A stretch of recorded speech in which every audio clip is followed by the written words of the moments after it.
Je vous propose de poursuivre sur une nouvelle action encore mise en place récemment en région, même en cours de déploiement, le programme Démarche. Et j'invite Catherine Geoffroy de la MDPH des Côtes-d'Armor et Sabine Akermouche, infirmière à Zalé, à me rejoindre pour vous en parler plus précisément. Le programme Démarche, c'est un programme qui ici va s'adresser aux personnes malades chroniques. C'est un programme motivationnel qui vise tout simplement à augmenter durablement sa quantité de pas quotidienne. C'est un programme qui est porté depuis 2008 par une structure qui s'appelle la structure ADAL, donc une association à la découverte de l'âge libre, donc qui a initialement mis en place ce programme auprès des personnes âgées de plus de 60 ans. Donc on compte plus de 22 000 bénéficiaires à ce jour. Ce programme a là aussi été reconnu efficace et prometteur par Santé publique France, donc il rentre dans le type de projet que l'on souhaite déployer sur l'ensemble de la région. Par rapport au programme Démarche initial, on a quand même une spécificité sur ce programme breton, c'est qu'il ne va pas s'adresser aux personnes âgées, mais aux malades chroniques, grâce au partenariat qui est créé avec les infirmières à Zalé. Donc, je vous laisserai présenter ce que sont les infirmières à Zalé. Mais voilà, on a quand même des conditions très favorables sur le territoire pour déployer ce type de projet, puisqu'on a le partenariat avec les infirmières à Zalé, et donc Catherine Geoffroy qui est derrière moi, mais déplace-toi un petit peu pour que tu vois plus, qui est donc formateur Démarche et qui a déjà pu expérimenter le programme depuis plusieurs années sur le territoire également. Donc on est parti, voilà, on démarre là aussi depuis septembre 2021. L'objectif, c'est de déployer dans l'année 3 groupes de démarcheurs sur chacun des 4 départements bretons. Et donc, je passe la parole à Catherine pour vous parler plus précisément de la mise en œuvre de ce projet.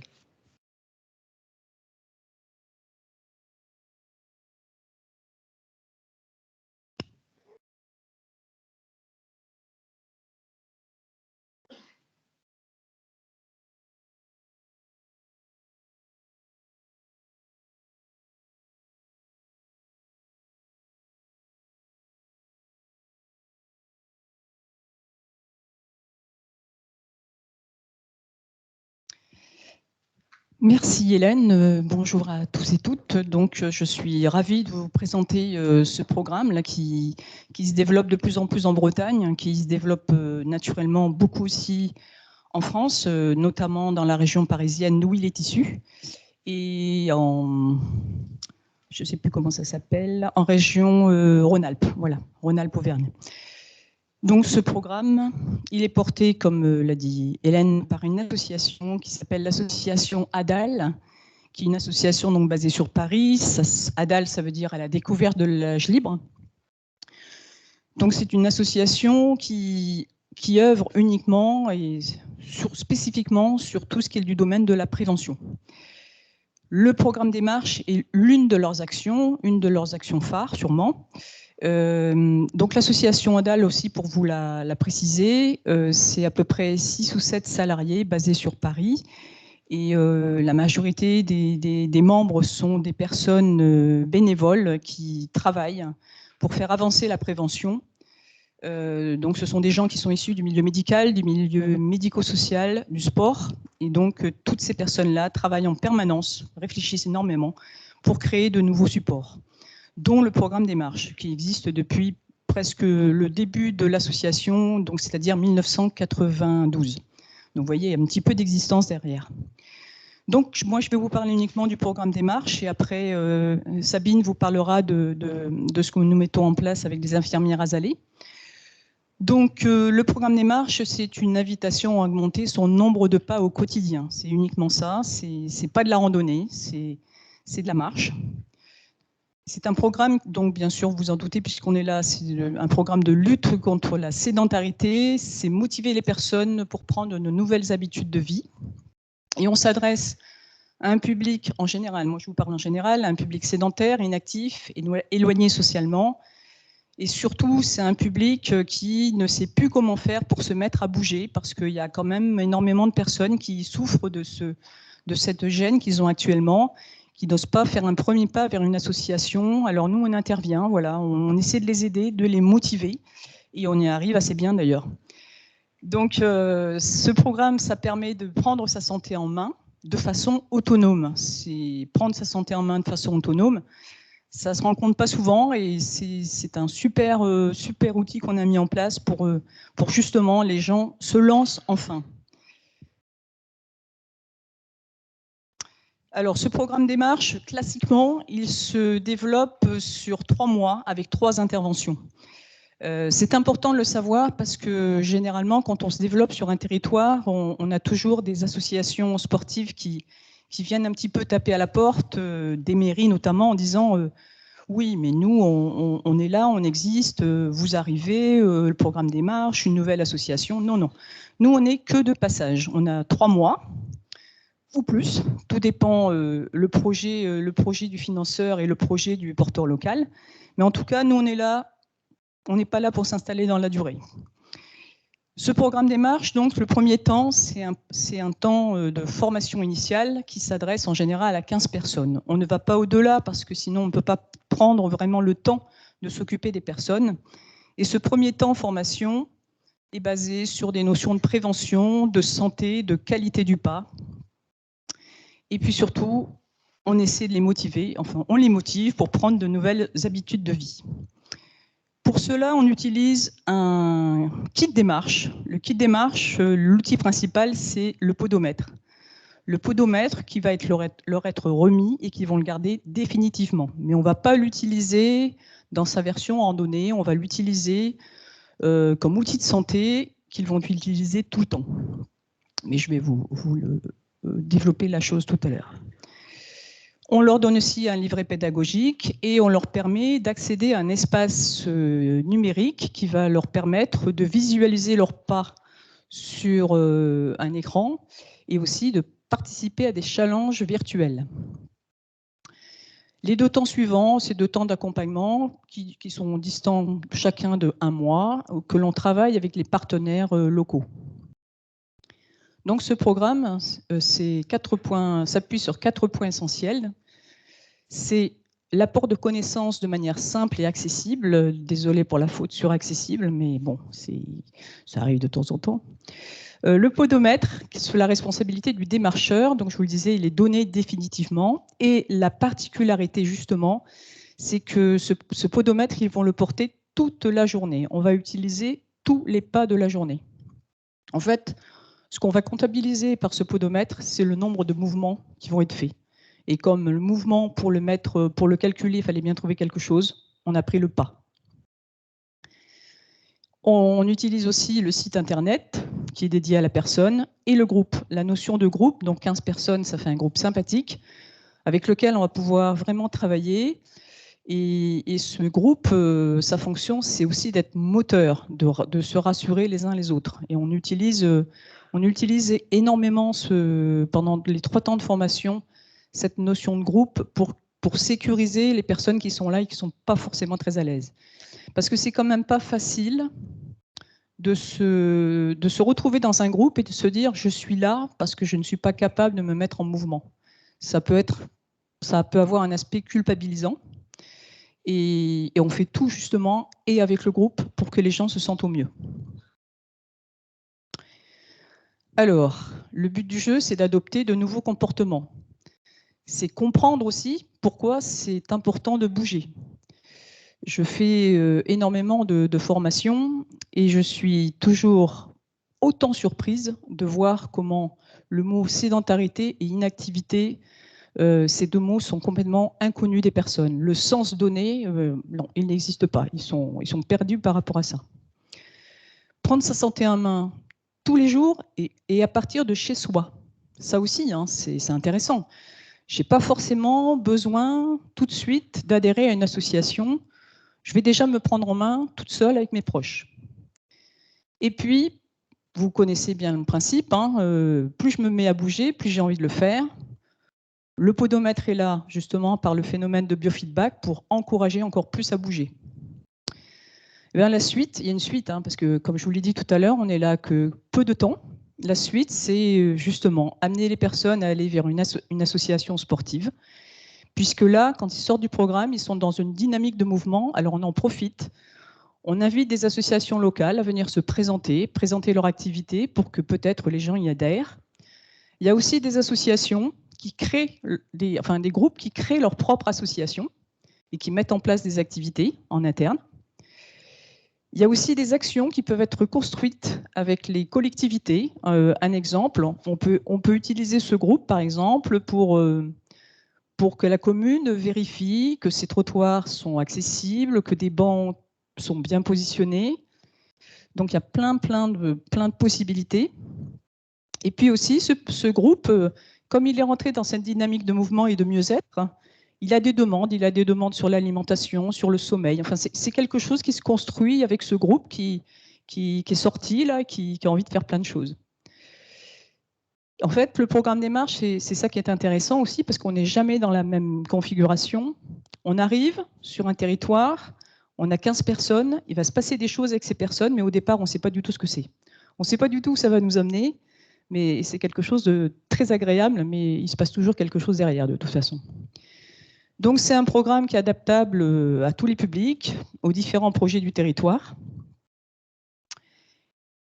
Voilà les différents partenaires réguliers que nous avons. Alors, c'est vrai qu'il y a un gros volume qui était d'ailleurs le public privilégié, on va dire, au départ de l'association ADAL sur les retraités. Et puis, petit à petit, on est allé vers la santé et enfin aussi vers le sport. On grandit, quoi. Donc, pour en finir sur le territoire breton, depuis 2016, il y a eu 66 communes qui nous ont appelés. Ça fait à peu près 1000 bénéficiaires et nous avons actuellement 6 formateurs. Donc, ça fait quand même pas mal de travail pour les formateurs. Le public, c'était les seniors via les financements de la conférence des financeurs. On intervient aussi, pas assez encore, mais on a déjà démarré sur la santé au travail. Là, on est en train de travailler sur un nouveau projet au sein des résidences autonomie, avec un financement de la CARSAT. Et enfin, grâce à l'ARS, on va travailler sur le public à pathologie via le réseau des infirmières Asalée. Et je laisse Sabine prendre le relais. Bonjour à tous. Écoutez, donc moi je suis infirmière à Asalée. J'ai rencontré en fait le programme Démarche parce que dans notre pratique, on est à la recherche d'outils motivationnels pour pouvoir amener les patients à améliorer leur état de santé par la pratique de la remise en mouvement. Donc le programme Démarche effectivement répondait à tous ces critères quand j'ai fait cette recherche-là en 2019. Sauf que comme tout le monde, en 2020, la pandémie est passée là-dessus et donc du coup, il a fallu se recréer.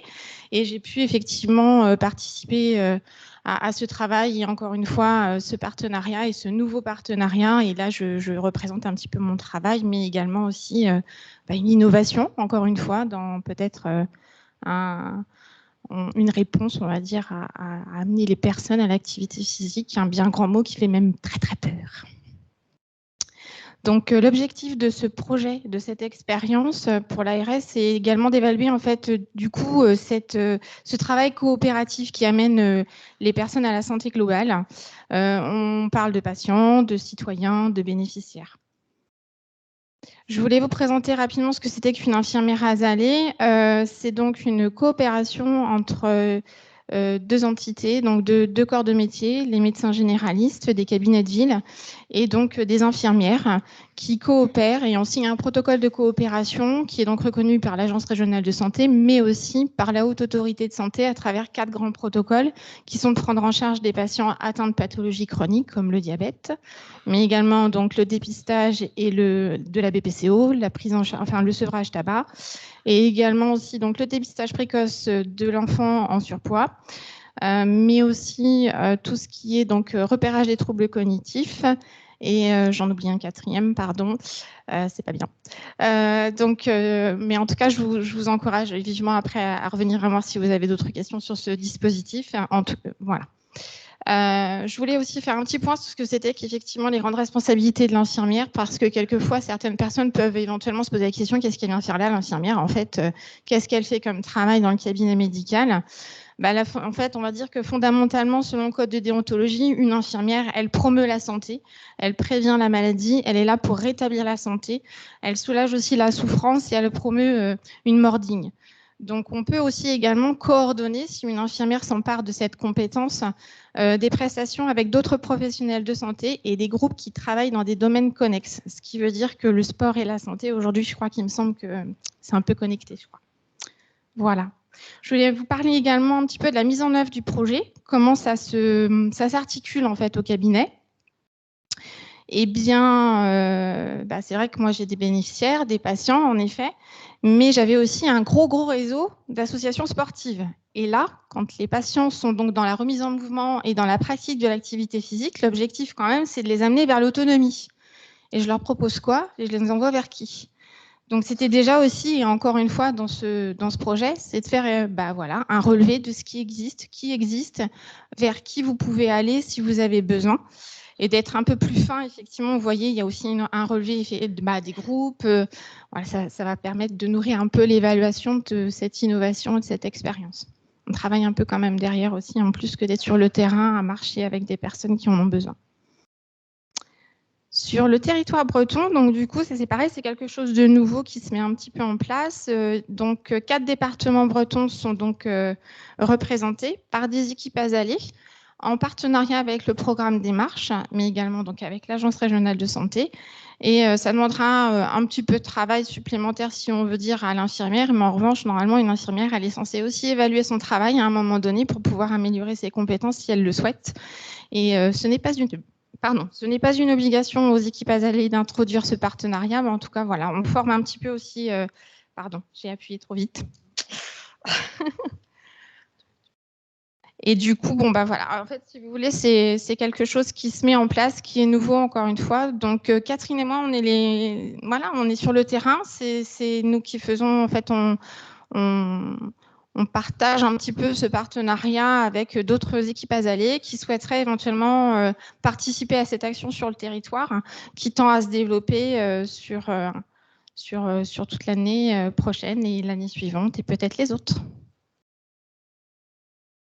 Il y avait également une petite information sur comment vous pourriez éventuellement intervenir en tant que partenaire, donc pour participer et pour pouvoir effectivement peut-être aider à cette création de réseau. Encore une fois, voilà, on est là pour ça aujourd'hui, donc je ne vais pas plus détailler, mais c'est également pour poursuivre aussi leur accompagnement parce que, comme Catherine le disait, le programme Démarche, il est là sur 4 sessions, mais nous, quand on les suit en tant qu'infirmière ou équipe Asalée, on est là du début à la fin. Le patient, à un moment donné, il va tout le temps revenir vers son médecin généraliste pour faire son renouvellement. Donc, il y aura forcément à un moment donné un point de fait sur sa santé, sur son activité physique ou non, qu'il a interrompu ou pas pour des problèmes de santé.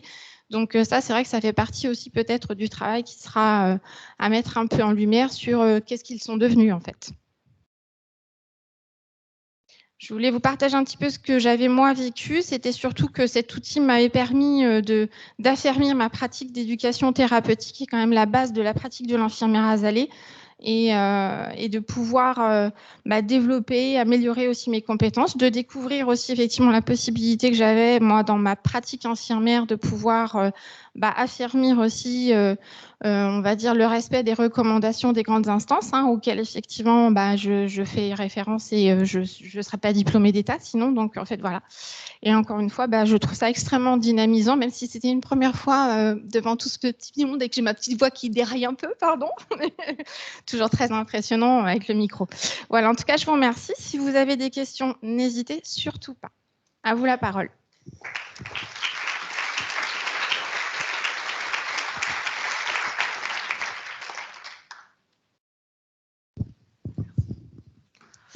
Rebonjour.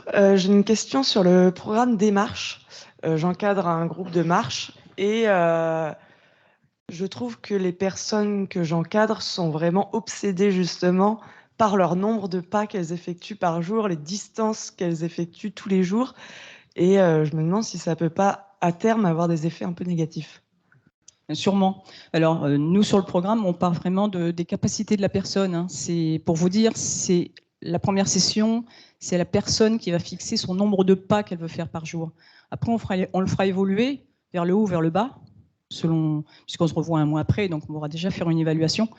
Mais on n'a pas de... Enfin, les 10 000 pas, nous, par rapport au public que l'on touche, on en est loin. Donc, puis ces 10 000 pas, ils ne sont pas forcément... Enfin, Ça n'a pas de valeur propre. Donc, de toute façon, ces 10 000 pas, on les oublie, nous. On n'est pas du tout, n'oubliez pas, hein, on n'est pas sur un public sportif. Donc, vraiment, on adapte. On adapte et surtout, on part de ce que ressent la personne. C'est extrêmement important. Moi, je voudrais vous poser une question au niveau des infirmières azalées. J'étais un des premiers dans le secteur, il y a 8 ans, j'ai été pris en charge par les infirmières azalées qui m'ont sauvé la vie, qui m'ont sauvé d'une grave opération du cœur. Donc voilà. Mais je voulais savoir aujourd'hui, parce que le azalé, j'ai participé il y a 3 ou 4 ans à Paris, un grand congrès d'azalés. Donc je suis intervenu au niveau de l'association que je représente. Je voulais savoir aujourd'hui, parce que bon, les infirmières azalées, dans notre secteur, on en avait 3.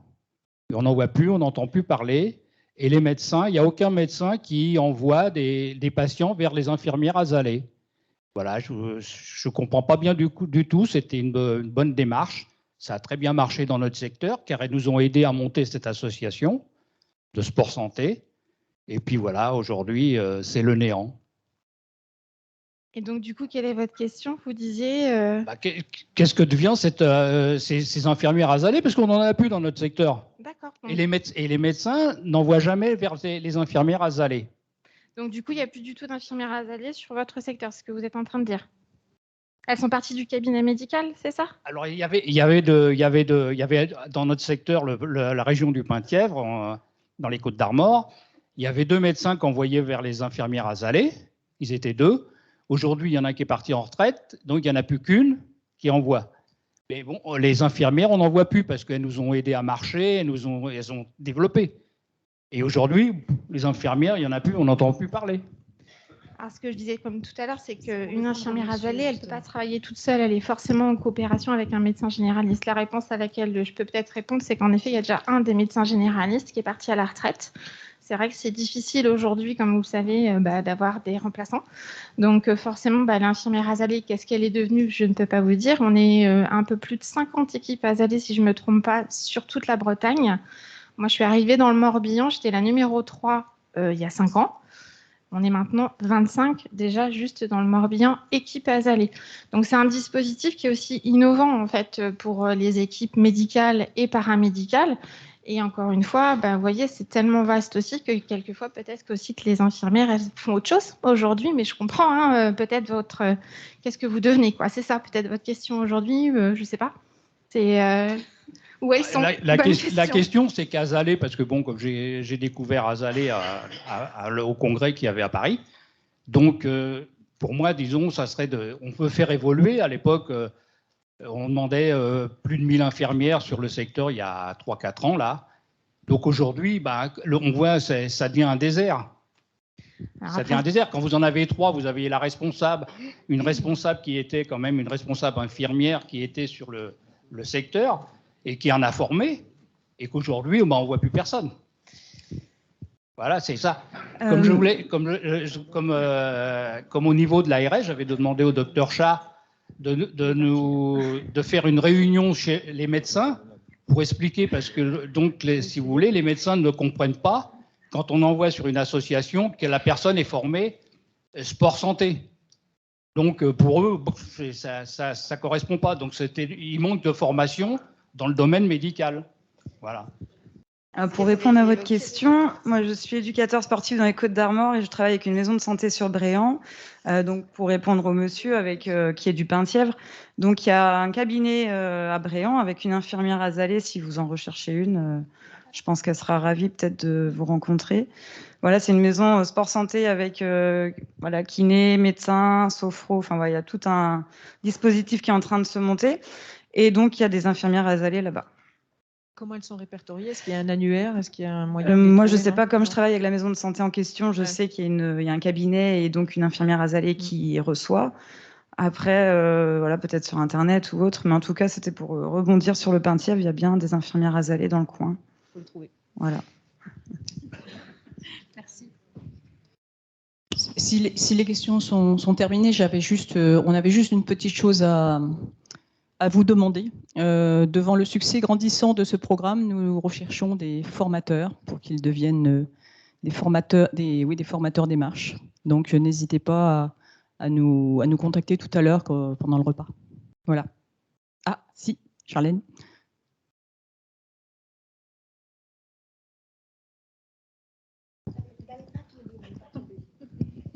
Oui, bonjour. J'avais juste une question là tout à l'heure. Vous disiez qu'à l'issue du programme, vous orientez les personnes vers des assos. Je me posais la question du sens inverse. C'est-à-dire, là, j'ai ouvert un cours sport santé avec des personnes qui n'ont pas fait d'activité depuis longtemps. Donc, elles sont ravies de venir à mon cours le lundi pendant 1 heure. Mais le reste de la semaine, j'ai l'impression qu'il ne se passe pas grand-chose. Donc, même si je les sensibilise à la question, je me dis qu'en fait, on peut aussi aller dans le sens inverse. C'est-à-dire que enfin voilà, moi dans ma situation, j'adore votre démarche et ce que vous proposez, et je ferais bien aussi appel à vous pour prendre en charge mon groupe qui fait cette activité, parce qu'on peut être sédentaire et actif en fait, mais voilà. Mais vous avez raison de souligner ce point. C'est vrai que généralement c'est dans l'autre sens, mais ça nous arrive aussi d'avoir des associations qui nous appellent parce que, comme vous le disiez, faire du sport 1 fois par semaine c'est bien, mais c'est comme se laver les dents 1 fois par semaine, quoi. Donc ça sert pas à grand chose.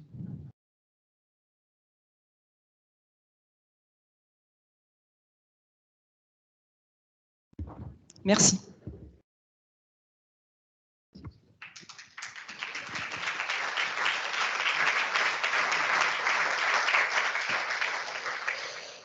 Merci.